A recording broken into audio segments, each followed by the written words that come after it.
The ending of John Wick Chapter 4 depicts the death of Keanu Reeves' vengeance-seeking assassin, but it is possible that the demise of the Baba Yaga is more symbolic than literal.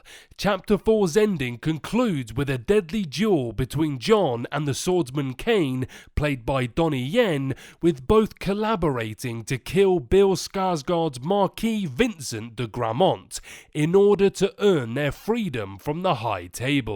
John appears to succumb to his wounds following the duel's conclusion, exiting in peace as he sees visions of his wife Helen and a new dawn rises over Paris. In this video, I want us to discuss the death of the Baba Yaga and how it could lead into another John Wick film. But before we get into it, I'd like to say hello guys and gals, I'm Nick and welcome to 30's Feedback. And I do apologise for the nasally voice, I have a really bad cold. So, although John's death in John Wick 4 may come as a surprise, there is a certain inevitability that the film telegraphs fairly early on.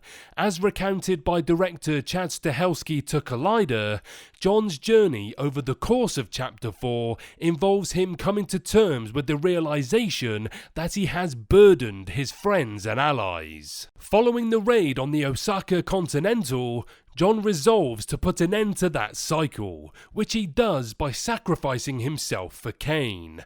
Whether this sacrifice is literal or spiritual, however, is open to interpretation. Despite taking place on screen and being followed by Winston and the Bowery King visiting his grave, John Wick's death in Chapter 4 is not necessarily a sure thing. While the Baba Yaga seemingly dies at peace as a free man and is subsequently buried as loving husband John Wick, this may also serve to illustrate how John has shed his infamous underworld persona and is now living without fear of high table repercussions. By accepting his death, John essentially destroys his old life as the boogeyman, figuratively killing the Baba Yaga, while John himself survives. Such a scenario would tie back to Viggo Tarasov's monologue from John Wick, which described the assassin not as the boogeyman, but as the one you sent to kill the fucking boogeyman.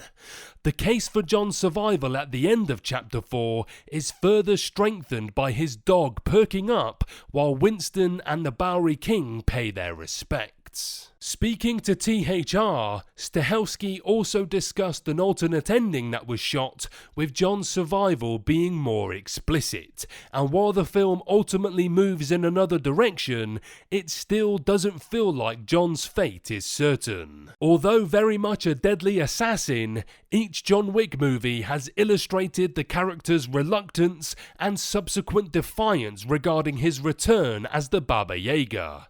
John gets roped back into the underworld through a mix of personal tragedy and rotten luck in the first John Wick, which snowballs into a warpath against the world that made him in John Wick Chapter 2 and John Wick Chapter 3 Parabellum. Most of his old associates want the Baba Yaga, but all John wants is to live for the memory of his wife. This desire was weaponized by the High Table in John Wick 3, with the Elder permitting John to live so long as he serves the table for the remainder of his days.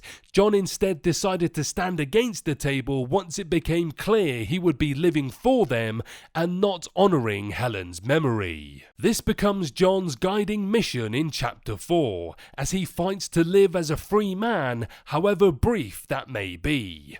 Doing so essentially means killing the Baba Yaga, which he nobly does in his duel with Kane, thereby freeing his old friend from the Marquis' control and ironically calling back to Viggo's iconic speech. While it remains to be seen if Chapter 4 has definitively called time on Jardini's journey, the idea that his death is more symbolic than literal may present a happier conclusion for the character. There is, of course, satisfaction in seeing John die peacefully as a free man, no longer beholden to the rules of the High Table, but the idea of him living on his own terms may prove a more comforting interpretation.